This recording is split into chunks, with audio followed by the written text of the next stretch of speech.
Hello everyone, नमस्कार। सबैजना सन्चै हुनुहुन्छ होला अनि म पनि सन्चै छु।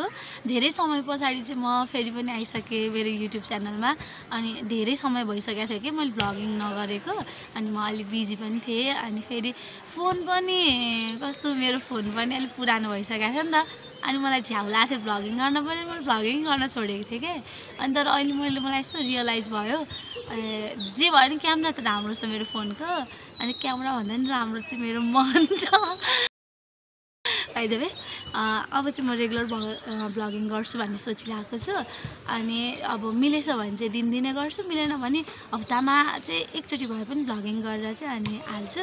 अनि मैले चाहिँ मेरो युट्युब च्यानललाई निरन्तरता दिन्छु।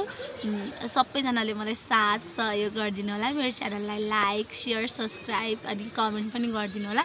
सुधार्नु पर्ने पक्षहरूलाई कमेन्ट गरिदिनु होला। त्यसरी नै म सुधार्दै जान्छु है। अनि आज चाहिँ मेरो भ्लगिङमा मलाई साथ दिने मेरो साथी हुनुहुन्छ श्रद्धा। हजुरलाई वेलकम छ मेरो भ्लगिङमा। हाम्रो गाइजहरूलाई देखाइदिउँ हाम्रो साथीलाई। हेर्नुहोस् त साथी, आऊ बस। यिनी चाहिँ आज मलाई साथ सहयोग दिने साथी सरले हेर्नुहुन्छ। अब भ्लगिङ गर्न थालेपछि कोहीसँग लजाएर काम छैन होइन, बोल्नुपर्छ। अब मसँग देखिने भनेको अबको भ्लगिङमा मेरो साथी श्रद्धा अनि प्रतिमा चाहिँ आज क्याम्पस आउन एब्सेन्ट गरिन्। आज तिमी अलि बिजी भइन्, आउन पाइनन्। तर हामीले तिमीलाई भेटेर आइसक्यौँ होइन। कस्तो राम्रो भएको छ वेदर।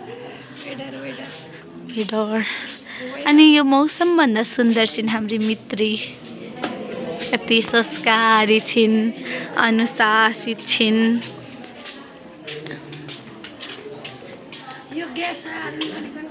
श्रद्धा साथीको जीवनको एकमात्र योजना छ, उयो पछाडि देखिएको ब्यानरलाई लगेर ग्यासको माथि लाउने।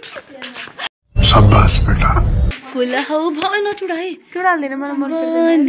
बसाल्देऊ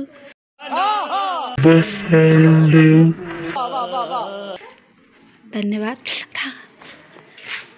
फुल रोज्नु गुलाबको काँडा भए नि,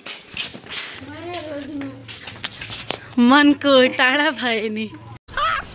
मस्त जोक मारा रे, या हंस रे हलकट हंस।